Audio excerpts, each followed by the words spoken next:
Hello, everyone. Cecil Martin here. Hey, this is Hunter Henry. What's up, man? This is Max Crosby, part of Raider Nation. Hey, this is Ross Tucker, former NFL offensive lineman. Hey, it's Tyler Lockett of the Seattle Seahawks. Hey, this is Jerry Judy, wide receiver for the Denver Broncos, and you're listening to the 14-Yard NFL Podcast.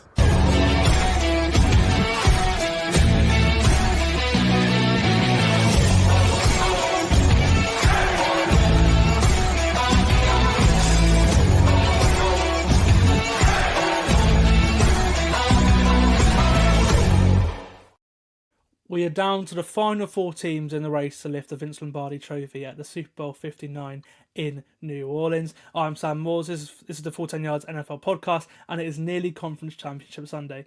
As expected, the best football weekend of the season, the Divisional Round, delivered once again. It was perfect. There were four games that were competitive for all four quarters, and in each game, the team with the most yards actually lost the game, which is funny. And I mean, one word to sum that get the weekend up: entertainment. In this podcast episode, we'll be discussing some of the takeaways from that last weekend and updating you on the latest on the head coach and GM carousel.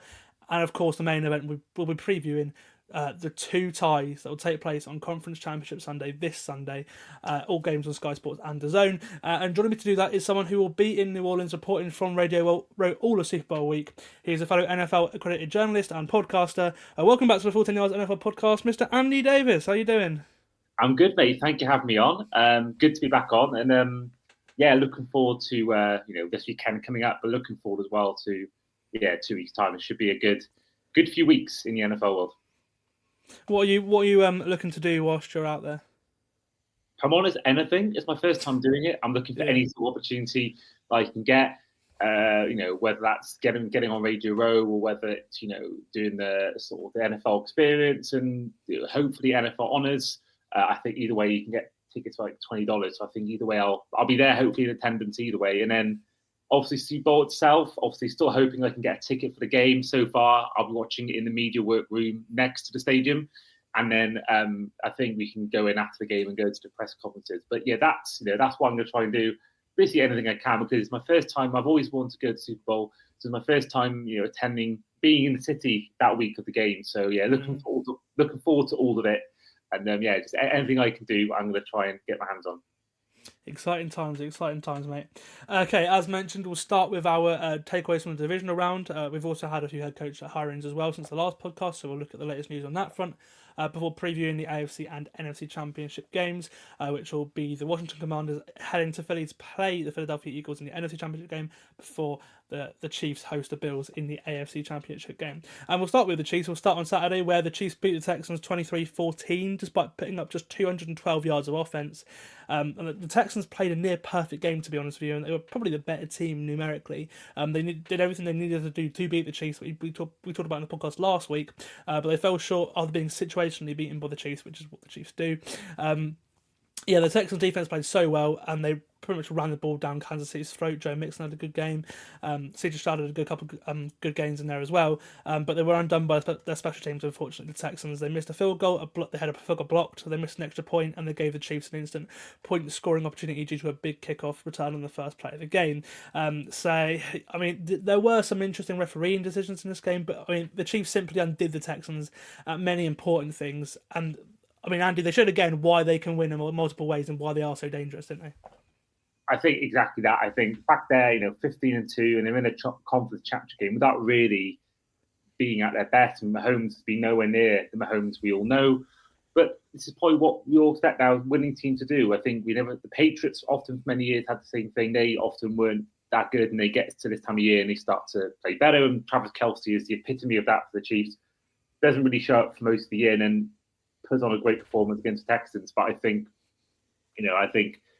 they just didn't make any mistakes, really. And I think the Texans did. I think mainly that comes through Ka'imi Fairbairn. I think you think about his missed extra point and missed field goal. I think those two get converted. You're looking at a 6-point game in that final drive. I think we're looking at an entirely different, proposition for the Texans. And I think in the end, they're trying to have to score two sort of possessions. And it just means, I think it just showed to me, if you're a team that did the simple correct, you're in a good position, because as we saw with many teams this weekend, particularly Lions Commanders as well. If you can't get your basics right, then you haven't got a chance. I think the Texans proved that once again.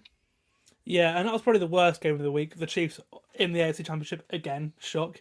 But that didn't matter because the next one was one of the greatest playoff games I can remember. You alluded to it there, and certainly one of the biggest upsets in the playoffs in a long time because the Washington Commanders are in the NFC Championship game after beating the 1 seed and Super Bowl betting favourites, the Detroit Lions, on Saturday night, the game after this one.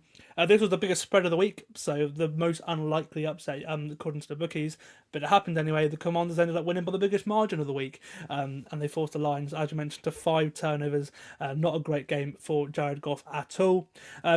I mean, this game was brilliant. There was a period in this game where there were 4 touchdowns in 3.5 minutes, which was just pure entertainment. There was a cool Sam Laporta diving catch in the back of the end zone, and then Washington scored 2 in less than a minute after Terry McLaurin took a screen pass down the sideline for 58 yards, and then there was a pick 6 of Goff by Quan Martin as well. And then literally 90 seconds after that, Jameson Williams went in for 61 yards. It was crazy stuff of that game. And I ended up watching this game with some of my friends. We went to the pub on Saturday night for my friend's birthday. We came back to one of their flats and watched a lot of this game pretty much until the fourth quarter in his flat. And many of these people had never watched a snap of football in their life before, and some of them absolutely loved this game. I mean, what an advert for the league this game was, right? Yeah, I mean, you mentioned a bit there. I mean, you had 6 touchdowns, a pick 6, and an interception. All within 11 game minutes. It was, I think we all expect it to be, Bills Ravens to be the game of the week, and absolutely cinema was the trend of the week. But I think that one quarter was absolute cinema to me. It was just everything you said. Exactly, a great advert for the NFL. I think there's, being a Saturday night. I think if this perfect time to try and grab NFL newbies or people who aren't into the sport to try and get them into it, because you haven't got a late night. We have got a late night. You haven't got work or you need to worry about the next day for most people. So it's a perfect chance to get people who aren't into the sport into the sport. And I think this game delivered on that. The shock factor as well. I mean, I was stunned. I mean, I just couldn't believe what I was watching. I mean, this Lions team, we all talked about for the last few weeks about why the Lions playing week 17, their strongest players. They still need to win. They got week 18 and they went through that task. They beat the Vikings. Everyone was saying finally they've got a rest that will help them over the line. And it turns out, I think, like with the Ravens, 3 years ago, 4 years ago now, when they had the number 1 seed and had a week off, they looked disjointed. And I think by the time that they kept it close for a lot of it, but really it shouldn't have got to that position in the first place. And I think the one thing that I think was the killer for me was that 12 men on the field with on 4th down. I think about 7 minutes after the 4th quarter, and I think I talked about before about the Texans game and about not getting the basics right. And I think that that's such a simple thing. I mean, how I never get how these things happen, but how is Dan Campbell or someone not calling a timeout there for that play? And it's a shame because I think they get the 4th down stop there. It could have been a different game, but I think it sets the downs back to 1st down again, and they and they get that touchdown. I believe it was through Austin Eckler, and I think that in a way helps steal the game for them. So I think the Lions will be disappointed. I think this was their chance. I think we're going to talk about it later on, I'm sure, but the Ben Johnson, Aaron Glenn, they're both now gone. It's worrying for the Lions because you think about.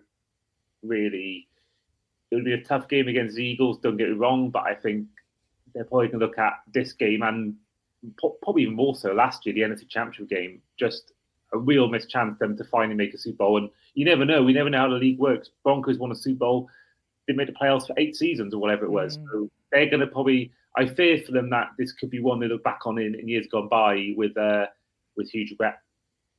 Yeah, I completely agree with you there. And fair play to Tom Brady as well. He pointed at the 12 men on the field straight away, and it sort of went away. And then he was like, "Oh no, I told you." I actually thought he called his best game. He's been criticised very heavily as a broadcaster. I actually thought he had quite a good game in that one. But with so many points, you can see why it was just pure entertainment, and everyone on just on pretty much like running on buzz throughout that game. Yeah, I tweeted just during the game. I think you sort of said it there as well. I don't know about you, but I felt like a bit of a changing of the guard in team, like terms of like the world's favourite second team. Obviously, the Lions have been that for a couple of years, and now with the emergence of Jaden Daniels this year, it feels like everyone's now really rooting for Washington, aren't they? Yeah, I mean, I certainly am. I mean, it's sort of, I look at the 4 teams that are left, but you got one team that wins it every year. I don't want them winning again, the Chiefs. And I think me and you both the same. We don't want the Bills winning it for obvious reasons. And nothing against the Eagles, but I've seen them win a Super Bowl, in the last 5-10 years. And, them, if they do play the Chiefs, it'll be another rematch, which no one wants a rematch. We want something fresh.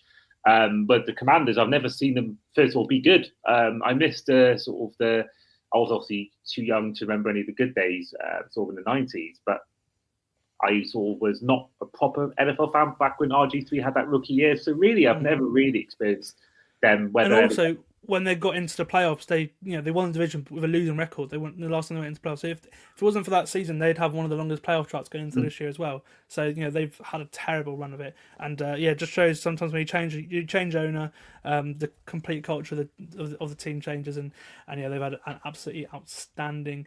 We'll talk more about them later on in a preview for the championship game. I want to talk about Detroit a little bit more just before we go on to the rest of the games. As I mentioned, they were the Super Bowl favourites. They were 15-2, the 1 seed. And I went on this whole monologue last week talking about how I felt like this was their year because they worked through so much, playing so well with all the injuries. 20 players injured or so. 18 players on IR, and they played so well in all these big games despite all of that. But they're now in a spot where, as you mentioned, they're going to have a whole new staff. Ben Johnson this week confirmed as head coach of the Bears, and Aaron Glenn as head coach of the Jets, and we'll talk more about that later on when we talk about the sort of whole cycle later on. But those guys will also take staff from the Bills in with them too. Mike Vrabel's taken the linebackers coach to be DC for the Patriots as well. And although they have a ton of cap space, the top 5 in the league in terms of cap space going into this free agency, they have to pay everyone they've got soon, so they really can't afford to go massively big. So you're gonna, they don't have many years left on this Super Bowl window. I mean, as you mentioned there, we are starting to wonder, have they wasted their biggest opportunity now? It's really, what it kind of feels like, which is a shame because they've been so good for the last couple of years.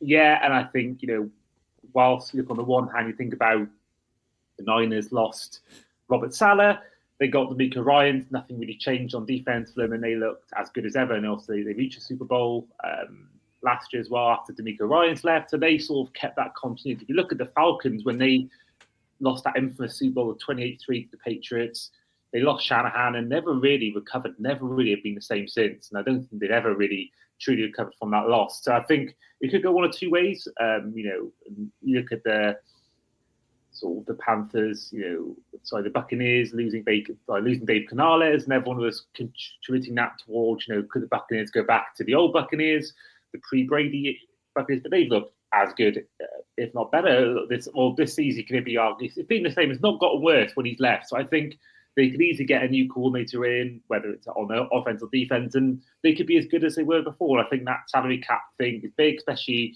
with no real players I can think of pending the free agents, and all the big stars have all signed new deals.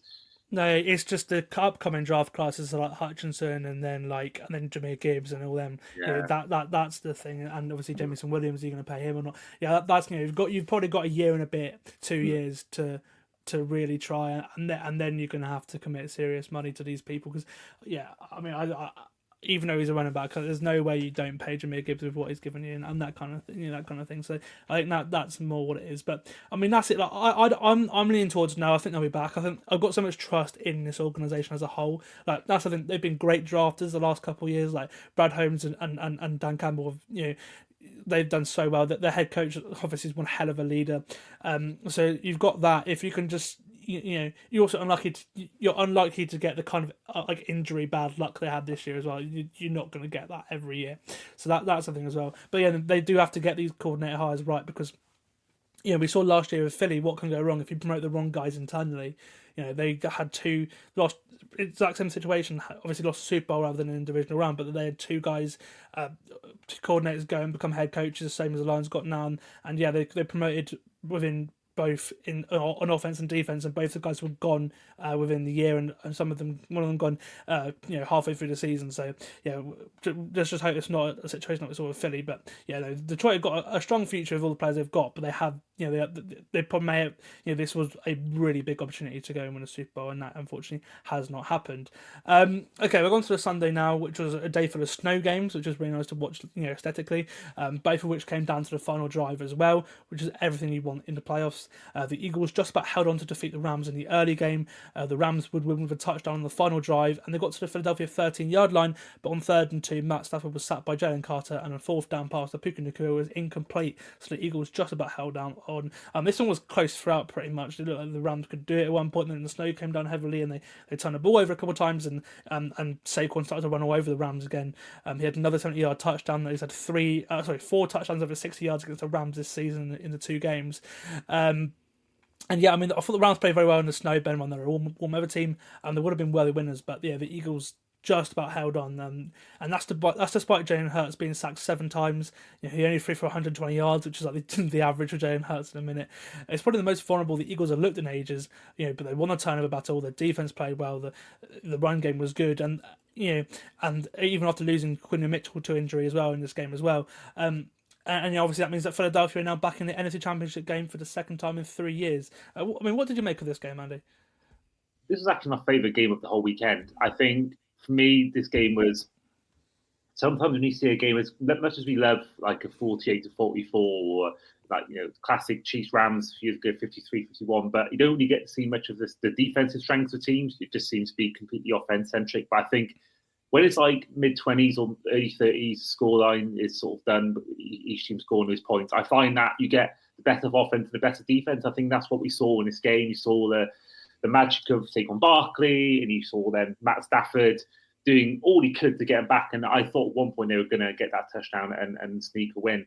And then you also, on the flip side, you saw Jalen Carter have a day, Jared Verse have a day. And I think, for me, that's one thing I love when both teams are good on both sides of the ball. And I think, you had the Saquon Barkley run. I mean, his 2 performances alone against the Rams have been exceptional. I think everything's game for me is perfect. You had the snow, which got more heavy as the game went on. That, obviously, for NFL fans who are watching at home, maybe if you're in the stadium, maybe you think differently. But if you're watching at home, when you're seeing snow, it is so good to watch. So for me, this game had everything. I thought the Eagles were fantastic, and I think they're obviously going to be now the home team where they were probably expecting before the weekend started to be on the road in the championship games. I think that's a big boost for them. And I think, they're going to be relishing the chance against a division opponent. It was just, I thought both teams give a good account of themselves. The Rams really couldn't do much else, really. I think Stafford was flawless.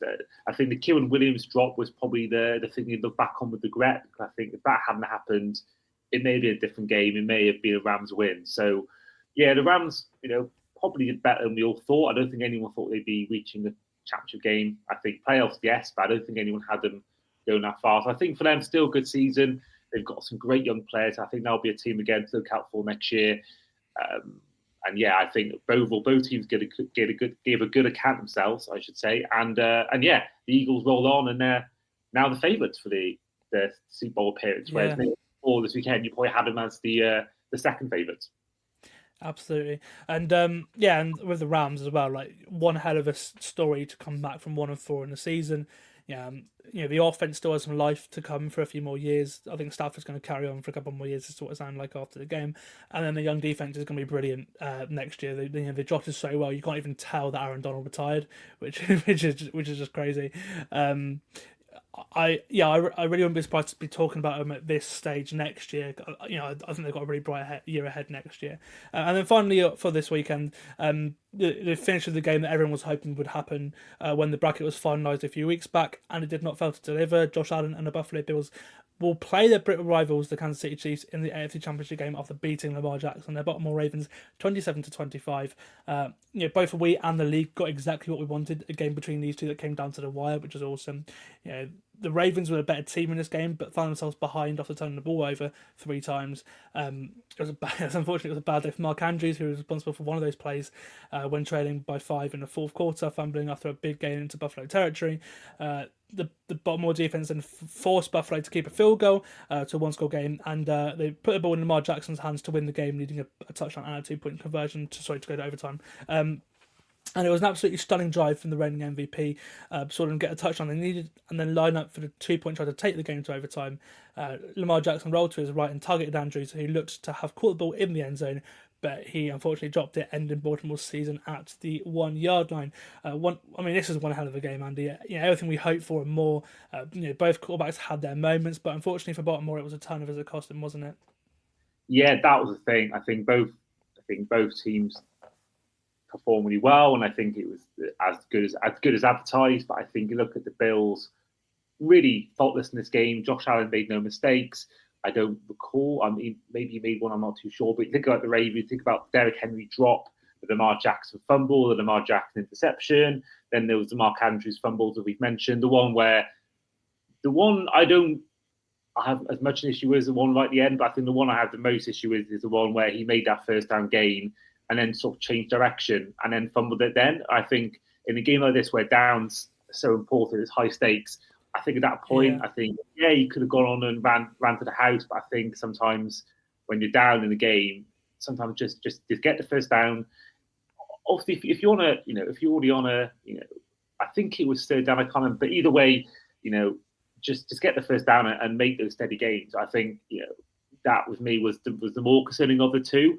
Obviously, I don't agree with at all what happened with the death threats after the game, and I think I've loved what Bills Mafia have done, donating to his charity, and I think they proved again why they are probably the best fan base in the league. I think probably they definitely are the best fan base in the league.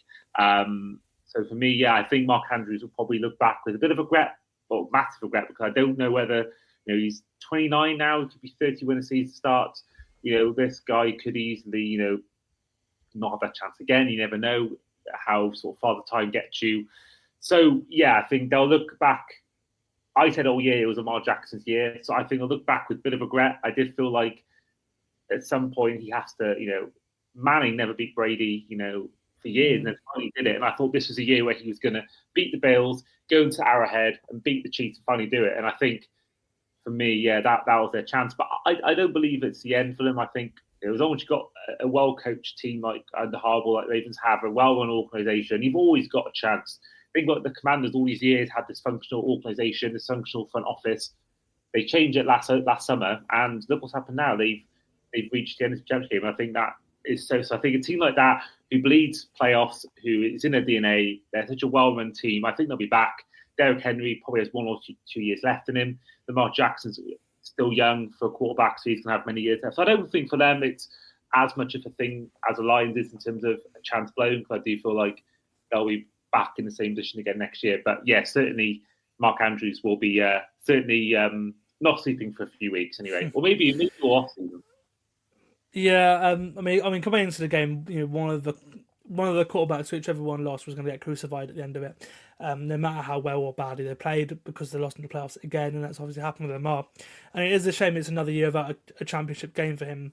Obviously a big factor is the fact that the conference he's in, having to go through Allen and Mahomes in the AFC. He may have made a Super Bowl if he was in the NFC, to be honest with you. It's just unfortunately where he was. But already on social media we're seeing a lot of blame, which is just unnecessary, I think, because I get there were the turnovers, but in the fourth quarter he put them in a position to go and at least go to overtime to win the game potentially. And he made play after play of Derrick Henry in that second half. They did exactly what this team was built to do in the playoffs. It's just the start of the game cost them a little bit, but the way they bounced back from that was brilliant, and they showed that in future years they can compete, because people because people have wondered how will Lamar cope in the playoffs. Well, in a very high pressure situation, he did everything he could. Unfortunately, didn't go his way, but you can't really nitpick that, and he will be back, I'm certain of it. Okay, that's all for the divisional round. Really, really fun weekend, and I can't wait for it next year, because as I mentioned, it is the best weekend of football of the year. We're going to go over to the latest news in the head coach and GM cycle now, because it's been a busy couple of days for news in the league. 3 of the 7 head coach openings have now been filled, as I mentioned, with Ben Johnson and Aaron Glenn joining Mike Vrabel and getting the top jobs. The Jaguars, Raiders, Cowboys and Saints are still looking for head coaches, and it is a hardly surprise, because these are probably the 4 least desirable jobs remaining. Ben Johnson was predicted to have the pick of the jobs, and he did, being seriously in the running for 3, the Bears, Raiders and Jags. And it is hardly to believe, but compared to the other 2 franchises, the Bears are a stable organisation, which is a big factor in his decision to go to the Bears is the number 1 overall pick, Caleb Williams. In the end, it came between the Bears and the Raiders. After a big pitch from Raiders minority owner, it looked like Tom Brady. It looked like that Johnson could be swayed, but he chose to head to a team with a promising quarterback situation instead of the Raiders, who had the worst quarterback room in the league last year. In my opinion, this is by far the right decision. I'm glad he did it, because I feel really sorry for Ben Johnson the next couple of years coaching that Raiders team. Yeah, I mean, I think, if I'm right, they've got the worst. I think got one of the worst records. I think in terms of overall in NFL history, one of the worst winning percentages. If I'm right in saying that, I think the Bucs actually have the worst, which is crazy. But this team has been dysfunctional for years. They haven't actually won a playoff game since winning the Super Bowl lose since the year they made the Super Bowl in 2003, which is absolutely insane because this the team that's such a historical team in the NFL. They haven't won a playoff game since 2002 or 2003, whenever that was. It's just crazy to me, and they're just an iconic part of NFL history. So, but they've lost so many games in the last few years, and they had that one good year with start off with John Gruden, and then it came in as I've just forgotten the guy's name now, but when they made the playoffs against the Bengals, Rich Bisaccia. That's the one. Thank you. Yes, this team is got holes everywhere. I'm surprised if Max Crosby's still there. I'm shocked he didn't go to Detroit mid-season with the Hutchinson injury. Being from Michigan himself, I'm shocked that he, despite the Raiders tattoo, I thought he might have gone to Detroit, but he didn't. And I think they got him and Wilkins. They got defensive line. They've got some good players, but I think there's so many holes in that roster. And they're probably going to go and get a guy for the future, whether it's a quarterback or whether it's someone else. But either way, if you give me that over a team that has really should have won more than what they did. I mean, still won 5-6 games. I think they ended on a real high with the Packers win in Lambeau, I believe it was as well. Maybe it was in Soldier Field. But they beat Packers 5 for the first time in years. So they ended the season really on the best high you can have. That isn't making the playoffs. It is beating your long-term rivals after many years. And the players they've got, DeAndre Swift, obviously Caleb Williams, Keenan Allen, Cole Kmet, Roma Dunes, and that's just the offense alone. So I think, the Bears for me are a team that I've always liked. They are sort of my soft spot team, the Bears. So it's good to see they're hiring someone.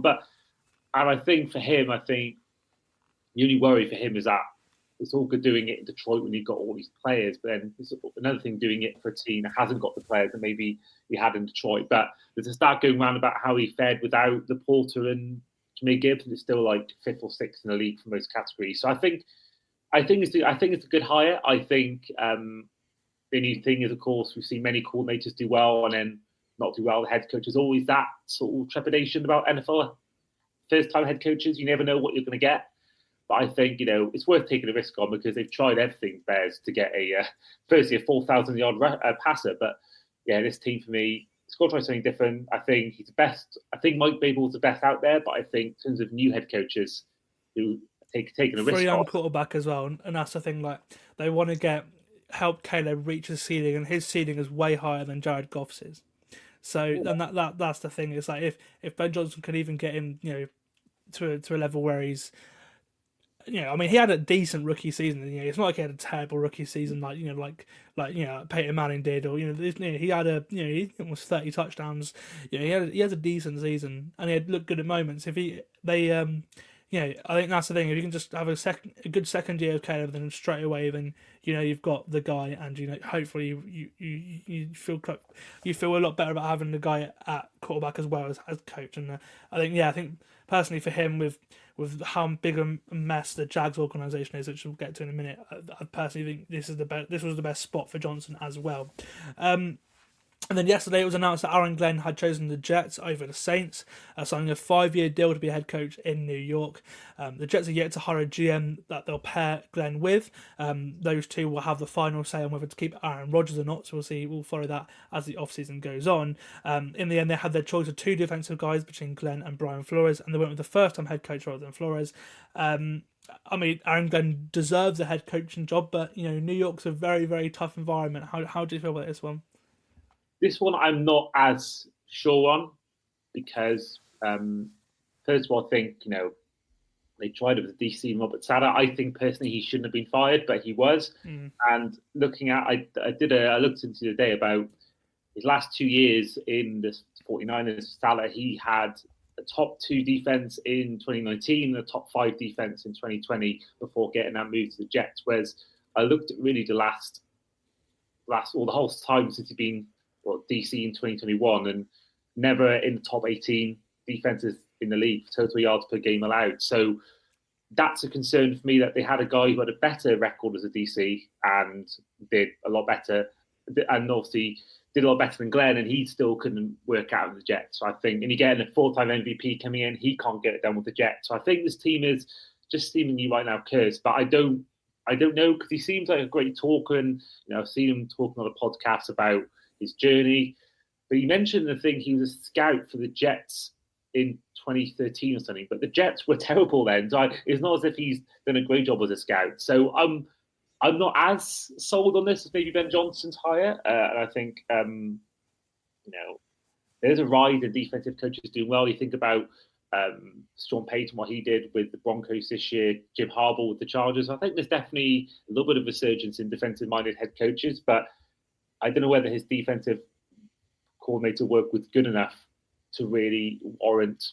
I don't know. It's a thing where you think about leaky. Lions are very leaky since Thanksgiving. Almost like the lead tip against the Bears on Thanksgiving, 31 points against the Packers, and 40-odd points against the Bills. The defense had injuries, granted, but they've never been. They made a big step up this year, compared to the last couple of years. They used to get torched all the time. They could get pressure. They used to get torched deep all the time. This year they've got some DBs in, and they play a lot better defense at points. And the injuries in the end hurt them. But they played. I saw enough on this defense to show that he could do something with talent. And then obviously the Jets defense is way more talented than the Lions defense currently. I mean, I like the move. I think you need someone to set a culture there, and a former player, because getting to play for the Jets will hopefully help do that. That's what they need more than anything, just a culture there, because the culture there has sucked for years. And again, I think he comes. Again, he was with Sean Payton in New Orleans. He's been in obviously with Campbell. He came over when he went to Detroit as well. There's a big culture there. So I think in that aspect, it's probably what they want. And I think it probably should. I like the idea of a hire. But it's a tough division with all the head coaches in that division, and we'll see how it pans out. But the big decision for him and the new GM, whoever it will be the quarterback position, what they do there, and then I think that'll probably shape his tenure there. Okay, and then finally, it looked like the Jags had found their man in Bucs OC Liam Cohen, but their decision to keep Trent Baalke as GM has come back to bite them. We said in the podcast with Ben Isaacs a couple of weeks ago, saying it just made no sense. They just, the Jags really showing how bad of an organisation they are, and unfortunately, because of Baalke, Cohen subsequently withdrew from the race yesterday. The Jags were set on him. Obviously he transformed the player Baker Mayfield over his time with the Bucs and the Rams. He was a very, very desired head coach candidate, but he has decided to stay in Tampa Bay for another year and has become one of the highest paid coordinators in the league, a salary of over $5 million. After this bombshell yesterday, the Jags eventually fired Trent Baalke, 2 weeks too late, and then now the Cowboys are really on the back foot looking for a new head coach and new leader. I mean, what a mess the Jags have got themselves into. Yeah, I mean, I don't know what this franchise has just been. The 2 years where they've made the AFC Championship game, I think both times in the mid-2000s. I think the year the Buccaneers won it, and then obviously the year where the Eagles won it. And I think take away those 2 years, it's been a lot of bad years. And this franchise never really seems to ever learn from this. And I think Doug Pearson, I don't think was as bad as people think, but if you're going to fire him, at least have someone in mind. And they also try to get their guys, hasn't worked out. And I think you'll get to a point now where they're going to be in desperation mode. Of course, probably the three most desirable job people have gone. I do think Brian Flores should be, I don't know how he's not been given a head coaching job yet, because the job he did in Miami, I think personally, if he was there now, we'd have won a playoff game. I think you didn't have Tyreek Hill, he didn't have Jalen Ramsey or Bradley Chubb. I think the job we did in Miami for 2 years, Devontae Parker as his number one receiver, two winning seasons out of three, I think he should be on everyone's sort of radar. And I think that he should be the guy they go for, but I don't think they will. I think they'll probably try to go from an offensive guru or an offensive mind, and I don't know where they go from here, because I can't think of any other outstanding candidates that are available unless someone. Yeah, Joe Brady from the Bills will be the one. But the only Yeah. problem is that you're probably gonna have to wait to hire him because obviously the Bills are still alive, and then so that's the only thing. And also he might fancy the Saints. He's got history. In Louisiana as the offense coordinator at LSU when Burrow was there.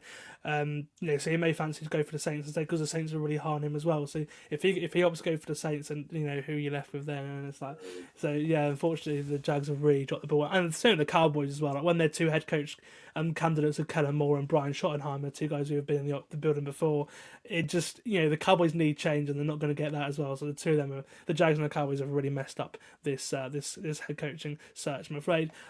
Elsewhere, the Raiders and Titans have hired new GMs and John Spytek and Mike Borgonzi. Spytek from the Bucks. He worked obviously with Brady when he was in the Bucks, so it was a familiar hire for Tom Brady there at the Raiders. And then the Titans hired Mike Borgonzi from the Chiefs. Again, he's been an executive for the Chiefs for the last 15 years or so, and he was assistant GM for the last couple of years under Brett Veach. And obviously, I mean, when the Chiefs have been so well run those last couple of years, there's no wonder he's got a job as a full GM for the Titans. And elsewhere, Lou Anarumo has gone to the Colts as DC after being fired by the Bengals, and the Bengals have replaced him with Notre Dame defensive coordinator Al Golden. So that's the latest on that front. And then we'll see what happens to the latest jobs. The Saints have got some interviews this week, and then I have absolutely no idea what the Raiders, Cowboys, and Jags have done. It feels like they're going to sort of really take a while because the main guys have gone now.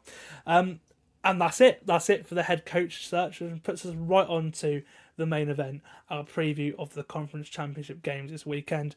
I'm really excited for both of these games this week because, I mean, the times where these teams met in the regular season, both games on week 11, weirdly enough, were some of the best games all year. And we'll start with the NFC Championship, which is at 8 p.m. on Sunday, the first of two games this weekend on Sunday, as the Commanders, as we mentioned, head to Philly to play a division rival, the Eagles. Washington are still standing as the 6th seed, whilst the Eagles host the championship game as a 2 seed after the Commanders upset the Lions last week. This is the 5th ever conference championship game between two division rivals. There's only been 5 of all time. The last was the 2021 NFC Championship game back in 2021 between the Rams and the Niners. The Rams won as a 2 seed that day, beating the division rivals, the Niners. So maybe that's a good omen for the Eagles. And Washington are only the 4th team ever to make a conference championship and make a top 2 draft pick in the same season. The last team to do that was the Niners in 2019 when they drafted Nick Bosa. I mean, what a story for them. They've just got so much right, haven't they? Yeah, and I think this goes to show that a year after Dan Snyder leaves, they go on and do this. I think, again, it goes down from the top to the bottom. I think if you got it right, if you got it wrong at the top, it's all going to go wrong further down. So I think this Commanders team are playing as they have all year, probably with no fear. I think just being in his position, it just seems to me like they're just playing complete with no fear. Jane Daniels looks like the coolest man on the field. I mean, I rarely see him break a sweat. He looks like, I think everyone's been saying it, but he looks like he's not a rookie. He just looks so poised. I think we were saying about CJ Stroud last year. We were saying the same things about him, but he's gone one step further and actually made this stage of the game now. So I think, it's exciting. And I think the Commanders, I think they are probably everyone's team to root for. I think the Bills, most people would argue maybe them, but just because they're playing the Chiefs and they've not won it before. But I think the Commanders are sitting on the NFC side. Everyone's team they're rooting for. And it's exciting because I've never seen, it's something fresh. If they were to make a Super Bowl, it's a team I've never seen make one before. They last made one when we were both not alive. This is a team that it'd be a great story, whether it is. I think either way, if they win this game on Sunday, either way, you've got a good matchup story. You've either got a team who has not won it before against a team who hasn't won it since Doug Williams all the years ago. If the Bills plays Commanders, if you've got Commanders Chiefs, you've got David Goliath story, can the Commanders and rookie Jane Daniels prevent the 3P? So I think there's all that. I think if the Commanders win, I think it's win-win for neutrals really in the NFL because it should make it an exciting matchup. But it's a tough test against Eagles. I mean, you've got the 30th worst run defense in the league in the Commanders, and against 2008th in history, 2,000-yard rusher, an MVP candidate. I think it's going to be him, Allen or Jackson to win that award. So it's a tough ask. It's a tough tap. I think with the AJ Brown stuff and Jalen Hurts, I think if they can stop Barkley, then I think that they're halfway there. And I think if Daniels keep being effortless, I can't think when I last saw him make a mistake. I literally can't think when I last saw him make a mistake. I can't think when I last saw him throw an interception or fumble or anything like that. It's just right now they're playing on such. It reminds me of the Burrow and the Bengals story years ago, where they just completely exceeded expectations, and it just for me, it just seems right now that this is the team that is just has got a real star in their hands and just destined to do great things. Yeah, absolutely. I mean, it's even crazier the fact that Dan Quinn was the last head coach to be hired a year ago. So he was last to the very end, and he's had the best year of the lot. He's only the second head coach to improve a team by 10 wins in their first season. The first one was Tony Sparano for the Dolphins after they got the number 1 pick in 2008. And Jaden Daniels, I mean, you mentioned that he's probably had the best rookie season I can remember. I know obviously Herbert and Stroud had similar seasons numerically, but I mean, just that's the thing. Daniels, as you mentioned, that is so incredible under pressure. He plays like a quarterback deep into his second contract. He plays under pressure. He plays like a Josh Allen and Lamar Jackson. Obviously Jared Goff has been great under pressure all year until last week. He's in deep into his second contract, third contract actually. But that's how he plays. He plays like a veteran quarterback, and it's just crazy for a rookie. There have only been 5 quarterbacks all time to start a conference championship game as a rookie. Daniels become the 6th, following the footsteps of the likes of Brock Purdy, Ben Roethlisberger, and Joe Flacco. But none of those guys ever reached the Super Bowl. So if he was to win, Daniels would be the first rookie quarterback to achieve that feat and play in a Super Bowl. Washington are the big underdogs in this game, and should they go and reach the Super Bowl, it would break all these records. It would be a major upset. Philly are 6.5 point favourites. They're at home, and they haven't lost a game that Jalen Hurts finished since week 4. So it's been a very, very good run for them. It took a bit of magic from Jaden Daniels in the dying embers of the game the last time they met to end Philly's 10-game win streak. I think week 17, week 16, a game where Hurts only attempted just 4 passes and suffered a concussion in that game. So they didn't. So Washington won the last meeting, but Hurts, it was Kenny Pickett that played the majority of that game. Again, that was the second of the 2 meetings between the 2 teams. The first was a Thursday night football game back in week 11. The Eagles won 26-18 that day in what was a close game. The Eagles only had 7 more plays than Washington, but what won it for the Eagles was the fact that they outgained the Commanders by nearly 200 yards, thanks to a great second half, 23 unanswered points to come from behind to win that game. And it was Saquon Barkley who powered them to victory on that terrific second half. And it was a top performance in the second half from at the time it was a growing defense. Obviously now the defense is growing to just one of the best in the league. It was the best passing defense in the league in the end. And how Philly won that last game was they eliminated the Washington run game, which was at the time dominant. I was looking back at my notes from that game, and you mentioned it there. I think that was the first time that Daniels looked more like a rookie than anything else. So this is probably his worst game in the NFL. The last time they played Philly in Philly on Thursday Night Football in Week 11, and that was because of the lack of run game. I think, he only had 1 completion longer than 15 yards in the game in Philly in Week 11. From the Eagles' perspective, that game felt like every Eagles game this season. So if you're looking at that and saying if you can do that again, then the Eagles will win this game. Great line play, great run game, great defense, and that's been their sort of recipe for success all year, hasn't it? Which is strange because the rest of the league is so quarterback driven. Yeah, and I think it's. I think you go back to Dan Quinn. I think that first of all, the guy that you mentioned before about really being the last guy picked, and I think no one really was that excited about this hire. I don't believe anyone really was looking at it and thinking, I don't think anyone thought getting a rookie quarterback in, putting him in with a defensive-minded coach, and I think a guy that really has been never really the same since he lost to the Patriots. And I think did well with Dallas, but I don't think anyone was looking at it thinking he's a guy to change the franchise round. But look what he's done. You've got to give him huge credit. I mean, as well, before the loss they had came in the same 4-week period. I think you take away that, not that many losses. So and they lost to playoff teams as well. That's the thing. True. Yeah. And they're winning close games. You think about the Hail Mary against the Bears. They're winning a lot of these close games. I think that Hail Mary probably was the thing that changed their season round and turned them, like, mentality-wise. I think that's something that completely changed their sort of mindset. But this team, I think Eagles are the favourites. I think they are the favourites to win this game. But I don't think you can really write them off, I don't think, personally, because they proved that they can just put any sort of task in front of them. Majority of the ones they've had given to them, they've overcome it and won these games. So, yeah, I think it's I think you got players like Zach Bond and Jaden Carlton on defense. I think they're going to be big. So Bobby Wagner, I think has been instrumental in this Commanders defense. I think just for his experience more than anything else. So yeah, I think there's definitely reason to be excited about both sides of the ball. Yeah, and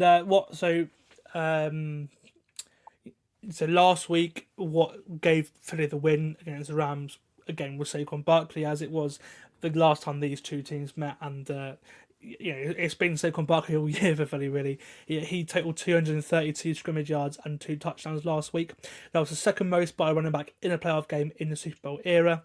He was only 12 yards away from tying Eric Dickerson's record from 1986. So he's had an unbelievable postseason already. And then for Philly to win it, again, it will be the same game plan again. If Saquon has a day, they'll probably win. And you know what? Honestly, I don't know about you, but it wouldn't surprise me if he went on to break that record.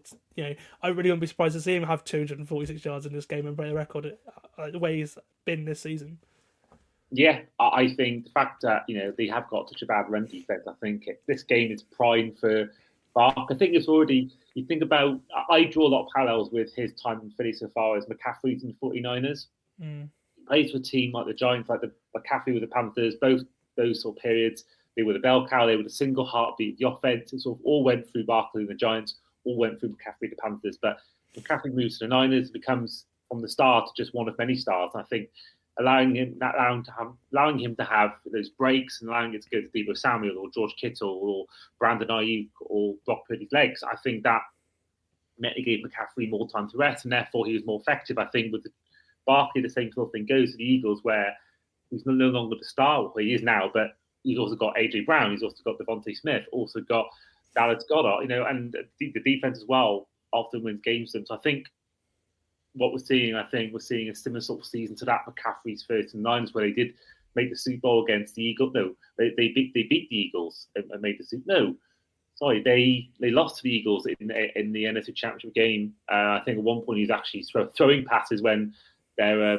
I think Josh Johnson got injured in the game after Purdy did. But either way, there's a lot of parallels to be made, and of course, they made the Super Bowl the year after that with McCaffrey. So for me, it just seems like Barkley's now destined to make the Super Bowl for me. I think that it's the same sort of story, and I think this game is sort of prime for. I think we saw last week, maybe that was the game where he sort of had his moment. You think about Montana with the catch, or you think about Tom Brady and sort of anything he did, that the win against the Falcons you could probably look at as the career-defining moment. And I think that Rams game could be it, but I think this is destined to be a game where Barkley has that sort of performance that everyone looks back on in 20 years' time. Think about if he has a football life documentary. I think that would be this game could be the main focus, or even a Super Bowl if they make that game and win it.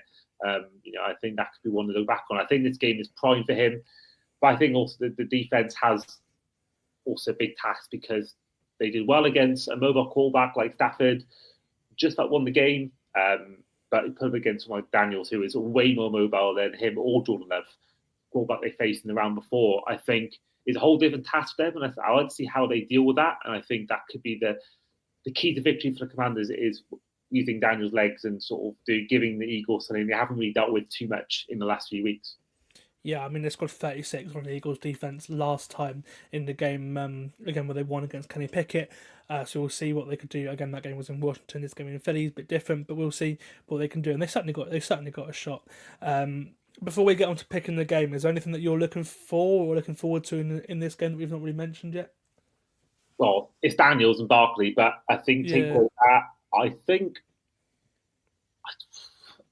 I think for me it's Sirianni, whether he can just keep his cool and not basically outdo himself. And I think the coaching battles for me is really, really interesting. They're both sort of they're both sort of completely different characters. Dan Quinn seems very quiet, reserved. Sirianni seems... Well, he knows Kellen Moore's offense as well. Obviously, he played up against it in practice every day in Dallas last year.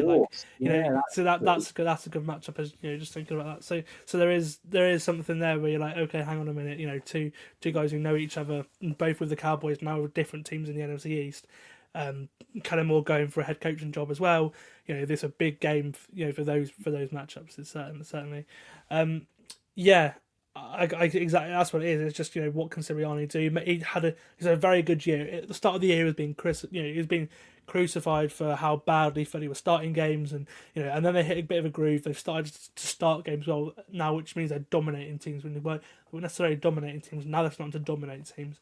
And again, he's taken all the distractions away from him, and the two coordinator hires were brilliant, and it's weird. It's like 2 years ago, Sirianni was like the best thing since sliced bread. Then last year, this time last year, everyone was just ripping into him. And now again, the Eagles in the NFC Championship game for the second time in 3 years. And you're like, okay, it's a really. And then 2 years ago, everyone thought Jalen Hurts was amazing. Now we're not even talking about Jalen Hurts because he's not really having. He's had a pretty bad year in terms of turnovers this year, and he's not been that. He's been an average quarterback this year. But when you've got Barkley, when you've got the offensive line he has, when you've got AJ Brown, when you've got Devonta Smith, that doesn't really matter. And I think that's the thing there. It feels weird. He's not even spoken about him, but that's just the way it's been for this year. He's not really been a factor at all, other than when they do the brotherly shove. That's pretty much it. Right, it is time to pick the game. I'll let you go first, Andy. Who are you going to pick for this game? Eagles for me. I think it's crazy because I had in my own podcast across the pod, I had my predictions lose to the Packers, had them losing to the Rams, so it feels weird that I'm now switching to them winning this game. But I just don't see. I can see it because I can see Daniels, how his story's going, him shocking again. But I just don't see any way the Eagles don't win this game. I think every asset of the ball, apart from maybe passing offense, the Eagles are better. I think they got kicking, I think, pretty similar. Maybe Eagles have the edge on that, but I think they got a better defense, they got a better run game, and I think the quarterback, it's a toss-up. I think you could choose either, but I think for me, 90% of the asset of different aspects of the game, the Eagles have better. And I realize that the Lions had the same thing, but I don't know. I just think that this Eagles team, I think it'll be a close game. I can see maybe the Eagles even being behind at half time, but I just think overall, the Eagles they've been here before. They've won games at this point, albeit against a banged up Niners quarterback room, but. Yeah, I just think the Eagles have too much in every aspect, and I think they'll win by. I think they'll be losing by 3 at half time, but they'll win by 10 in the final score. Yeah, again, I can see them not starting well because they've not started well for a lot of these games, but in the second half, they're best team in the second half in the league. And I completely agree with you there. I'm going for Philly too. I would love Washington to win. I think with Daniels at their helm, I'm sure they'll make many more NFC Championship games with the way that conference is. I think he'll be a star in the NFC. I just think it's too early for them to go to the Super Bowl right away. But again, if they do it, he will be the first rookie quarterback to start a Super Bowl. I just think the Eagles are just so deep, and they win most matchups between the units as well. So as you mentioned, the coaching matchups, I feel like a lot of those individual battles the Eagles win. But again, if Washington make a hot start, it could get interesting, which I'm excited for. If I was betting, I'd probably pick Washington to come within that 6.5 point spread. Because again, I can't see Philly winning by like 2 touchdowns or anything. But no, I think Philly are going to win the game, and I'm really looking forward to this one because it's the game we didn't expect. We didn't expect Washington to be this far at all, and those are the kind of playoff games that you really enjoy. And again, look at last week. Last week was brilliant, so I'm hoping for more of the same. Okay, we'll finish the podcast with one of the best rivalries of recent times, as the Kansas City Chiefs host the Buffalo Bills in the AFC Championship game, which kicks off at 11:30 UK time.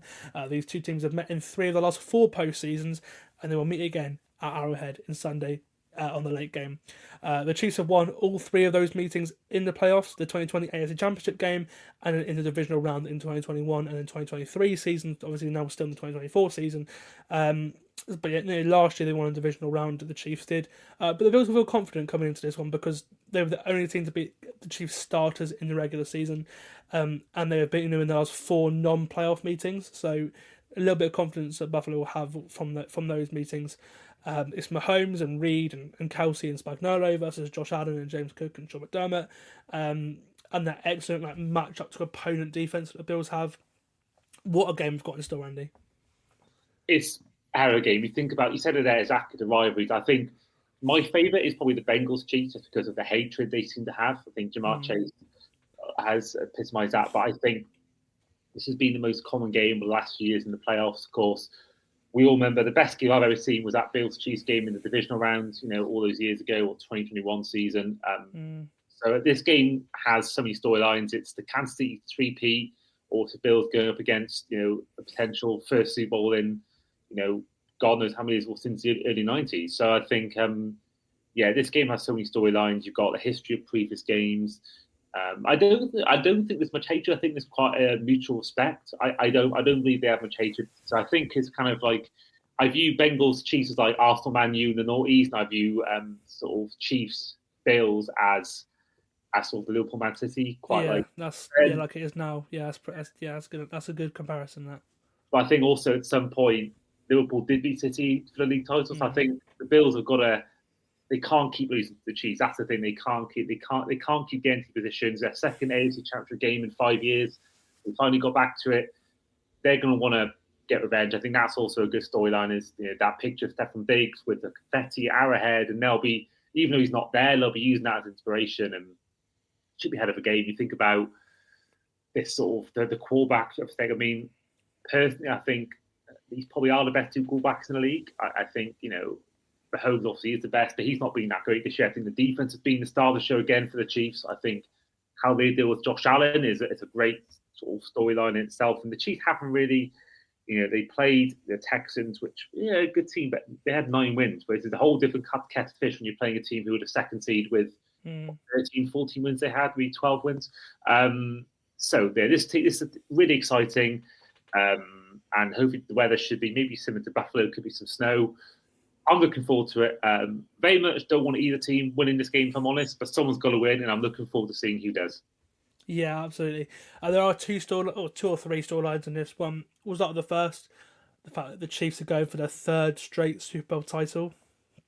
They've made it to 7 straight AFC Championship games.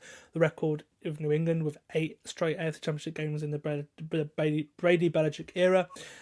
No team in the Super Bowl era has ever won 3 straight titles. The Packers did it to the last 2 NFL championships and then the first Super Bowl, but no one's ever won 3 straight Super Bowls, and the Chiefs are hoping to become the first team to do that. But to do that, they've got to win this game and reach Super Bowl first. It's a possibility that has been spoken about all season. Now is a chance to get themselves there. I mean, for the Chiefs, no pressure, right? Yeah, I mean, this team has just dealt with everything they've come. I mean, again, it's scary the fact they've been, I think, really average on offense, but they're sitting here with basically a 16-2 record if you include the postseason. So they're doing something without really playing well. And I think Steve Spagnuolo, he's the glue. I think if they lost him, I think he'd be as much of a loss as Andy Reid. I really do. So I think this defense is going to be, star of the show again. But with Josh Allen, who's had some big moments this year, of course, you said it then. They did beat them in the regular season. They are, I believe, 4-1 against them in the regular season, but they're 0-3 against them in the playoffs. So it's a big test. I think for me, the Bills have to be a little bit concerned because they almost at that least up against the Ravens last week, and this is the Ravens team that made mistake. As you mentioned before, mistake after mistake, and I think the Chiefs aren't going to miss 2-point conversions. They aren't going to fumble like Lamar Jackson. They aren't going to drop balls like Andrews did. I think this Chiefs team, you can play the offense all you want, but they don't make mistakes. And Travis Kelce was back to his old self last week. So I think the Bills have to, if they get to a lead again, not let it slip, because if they allow the Chiefs, if they get like a 15, 20-point lead at the start of the 3rd quarter, you wouldn't bet against the Chiefs coming back from that. I think they have to sort of be effortless. I think you have to against the Chiefs if you want to win a game. And I think, the Chiefs aren't going to make mistakes like the Ravens did. So I think they've got to just basically, whenever they get the ball, just try and score. I think we'll see a lot of 4th down plays for the Bills. I think they're not going to want to give the ball back to the Chiefs, especially within the 40, 50-yard line. I think we'll see a lot of 4th down attempts from the Buffalo Bills. We saw that last week as well. As soon as Buffalo get 3rd and 2, they're converting that is because they're going to have 2 plays every time because they've got Josh Allen. That's what Tony and Romo were saying last week. It's like they're the best team at 3rd and short in the league, and it's why and they're so good at the same thing in the red zone as well. I forget they are I think they're the 2nd best team in the red zone behind the Ravens, if not the best team in the red zone in the league. And the big reason in that is Josh Allen. So yeah, no, it's certainly going to be fascinating to see how the Chiefs, who are good at red zone defense and at those good 3rd down defense, how they cope with that, because if anything can stop that, it probably could be the Chiefs. 4 teams in history have won back-to-back Super Bowls and have reached the championship game the next season. Obviously, the Chiefs became the 5th this week to do that. All 4 of those teams lost. So they've won back-to-back Super Bowls and then got the conference championship game. All going for the three-peat. All 4 of those teams lost in the conference championship game. So maybe that's a little bit of hope for Buffalo, that history tells you that the Chiefs are probably going to lose this game because no one else has done it before. No one has won 2 Super Bowls and then reached a 3rd one. They would be the first to do so. And again, if they win the Super Bowl, they'll be the first to ever do 3 in a row. The Chiefs didn't look great on offense last week. In fact, they haven't really looked great to the levels they were with Tyreek Hill and Kelsey and his pomp a couple of years ago. But they always turn up for these big games. The division game between these 2 last year is a great example. The Chiefs were terrible on offense, didn't look great on offense against the Dolphins week previously in the cold. And then Mahomes and Kelsey just turned up, had a great game, combined for 2 touchdowns. And we saw a bit of that last week as well. Noah Gray had 2 touchdowns in the regular season as well. It's these sort of games in the red zone, that's where these games are thought, and that's where the Chiefs have done so well against the Bills previously. They've just been able to score when it mattered, and we saw a bit of that last week too when the Chiefs needed to score. They did score. But they are vulnerable. They could have lost a few games this year. They could have lost the Broncos, could have lost the Raiders, and then eventually did to Buffalo, where the Bills were simply just a better team that day back in Week 11. They were amazing. They already lead them by 2 points. They had the ball, in Chiefs territory just before the 2-minute warning, and then Josh Allen's 26-yard touchdown run on 4th down was one of, if not the moment of the season. I can remember. I can see that play in my. It's not one of those plays it's one of those plays that you just remember visually. I'd be able to remember that for years. And after that, the Bills played some great complimentary football to beat the Chiefs, and they beat them in their own game as well. And Buffalo couldn't get the run going in that game, but it didn't matter because they picked off Mahomes twice. And they kept Josh Allen upright. They didn't allow a single sack in that game either. But that wasn't new. As I mentioned before, they've beaten Kansas City. They lost 4 times in the regular season. Their trouble was beating them in the postseason. If they can do what they did in the regular season to them, they're going to win because Buffalo matched up to them perfectly in Week 11. And then again, that's storyline number 2. Will Allen and co finally be able to do it against the Chiefs in the postseason and spoil their chance at history? It's such a big game for Josh Allen and Sean McDermott, who are facing their playoff demons, aren't they? Yeah, and I think this is the thing because, you don't want to be like, you think about, well, the Bills know exactly what it's like. They lost 4 Super Bowls in a row. They probably thought, I'll be back next year. And they haven't been back since. So, and I believe only 2, maybe 3 conference championship games since that as well. So they've not even been close. They had a lot of years of disarray. And I think we all know this Super Bowl window that happened. I think, there'll be many Broncos fans that probably in the UK that became fans when they watched them win the Super Bowl. As I said before, they haven't made it since, or the playoffs even since then. So I think the Panthers won it, and they've now got the 2nd longest playoff drought. And I think there's these windows that happen, and I think so much changes in the NFL. Players leave, people get injured, coaches go, and I think the Bills have to make some sort of most of their. I think as long as Josh Allen stays healthy, they'll always be with the shout. But I think this is probably their best chance to make a Super Bowl. I think they got more of a chance of making it this year than they had last time they were in it. I think the Chiefs were a better team. Which is crazy because coming into the year, we thought they'd be worse. They lost so much, which is just crazy. It's just how good of a year Allen's had. Yeah, and I had them finishing 2nd in the AFC East. I had them as a 5th seed in my predictions, and they've completely gone against expectations. They lost Stephon Diggs, they lost Gabe Davis, and they haven't really missed a beat. And this is the thing. They have to at some point do it. And this is the biggest question. If they lose again, there'll be. I think Sean McDermott will have even more questions after him. I think right now he's seen as a great regular season coach, but a not so great postseason coach. And I think he has to at some point, and Josh Allen has to at some point win these big games. And I think they've got a big test. I think they'll be confident. yeah, I mean, should they win this game, as you mentioned, it would be their fifth Super Bowl appearance in franchise history. Obviously, after making 4 straight in the 90s, but as you mentioned, they didn't win any of those games. There's 4 straight Super Bowls, and yeah, they haven't been back since. So they're still looking for their first Lombardi Trophy. And then, yeah, as I mentioned just a minute ago, it seemed unlikely that would be the case this year because of the amount of turnover they had on both sides of the ball, not only on offense but also on defense. But then, obviously, the one thing that has remained constant is Josh Allen, and he's had a career year for them to lead them to this point. This year, they're a bit different. In big games, their defense can do 2 things. They can let in 45 points like they did against the Lions and the Rams, or they can just cause havoc and cause turnovers like they did in the game last week, in the game against the Chiefs earlier in the season, in the game against the Dolphins in week 2. That was a massive game at the time. You know, they're the league best 24 positive turnover differential in the regular season, and they won the turnover battle the last 2 weeks too.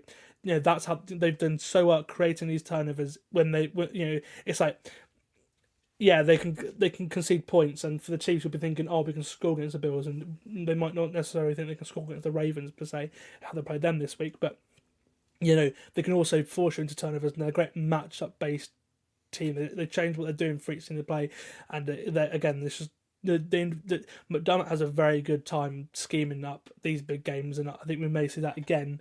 But I just don't think I can pick them to win in this spot, so I'm going to go with the Chiefs. I just think they have their number in the playoffs, and although Buffalo's defense rises to the occasion often, as I just mentioned, you know, it can also hemorrhage points, and you know, if the Chiefs get going in this game, then the Chiefs are going to win this game because the Chiefs are just better than the Bills at the things they do. It's just the way it works. If the Chiefs offense can't get going, then Buffalo will win this game. But I just, you know, I've seen up and down Buffalo defense, and I just don't trust them. You know, but I do trust Spags to go and dial out some pressures on Allen. You know, they weren't able to do that in regular season. They'll look at that film and say, what can we do differently? And they'll go and attack Allen in this game. But under pressure, maybe force Allen into some turnovers, which has not really happened this year, but we know he's very prone to do. Allen a big spot. I'm always going to pick Patrick Mahomes. So yeah, give me the Chiefs. And a bold prediction, Travis Kelce and Noah Gray will combine for at least 2, maybe 3 touchdowns, judging by what we've seen recently. We're going to see some tight end touchdowns, and 2 or 3 touchdowns for Travis Kelce, maybe and Noah Gray, maybe at least 2 for one of them.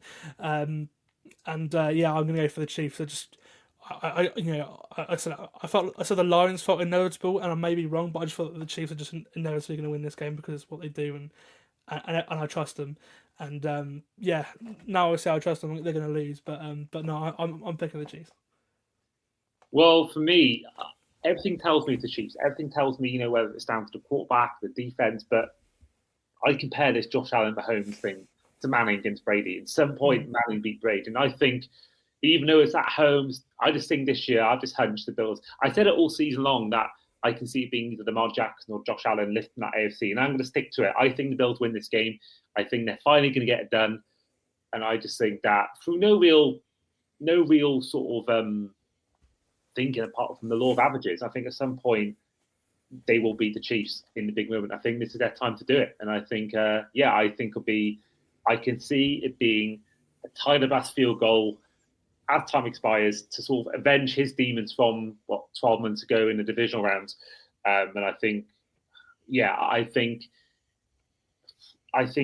it depends. I think if the Commanders win, I think whoever wins this first game wins the Super Bowl between the Chiefs and Bills. I think if the Eagles win it, a bit more than this is. I think if the Commanders go out and win that game, I think both teams will look at it going, if we can win this game, we're halfway there towards winning the Super Bowl. So for me, I'm going to give it the Bills. I can see it being maybe not even Allen. Maybe James Cook will be the star of the show. But I just think equally Mahomes is one of the best quarterbacks in the league, or is the best quarterback in the league, but one of the best at third downs. And I can see him being a menace when it comes to that. But I can just see wherever Mahomes gives Allen gives Mahomes. I think that I think this game could be genuinely a shootout. I don't think it'll be quite as good as the divisional round in 2021, but I think it's going back and forth. Old saying about which quarterback has the ball last wins the game, and I think that's how it's going to be. For me, it's going to be a hell of a game, and give me the Bills to win by 3. Nice. Well, this time last year it was me and Jordan Sports who were making these predictions, and yeah, we both got it horribly wrong. I think I went for either a Ravens 9. No, I think I went for a Ravens 9 in the Super Bowl, and I think George went for a Ravens Lions Super Bowl. So I think he got it completely wrong. But so just it shows that anything could happen, and those two teams were like almost the favourites going into last year. At least the Ravens were the favourite going into the championship game in Baltimore last year. So we'll see what happens. I just can't wait for this weekend. I'm a little bit ill, so I'm hoping I'm a little bit better this weekend. But just so I can sort of feel not terrible whilst watching these games, because if I'm flowing, I'm going to be flowing. I can't wait to sit through and watch all these games and then report on them on Monday morning. Big thank you, Andy, for joining me on the podcast this week. It's been great to have you on. Been trying to get you on a couple of times this year. It's just not really worked out for both of us scheduling times, but it's good that we finally got one for one of the best weekends of the year. And good luck in New Orleans, and tell people how they can follow your stuff whilst you're there.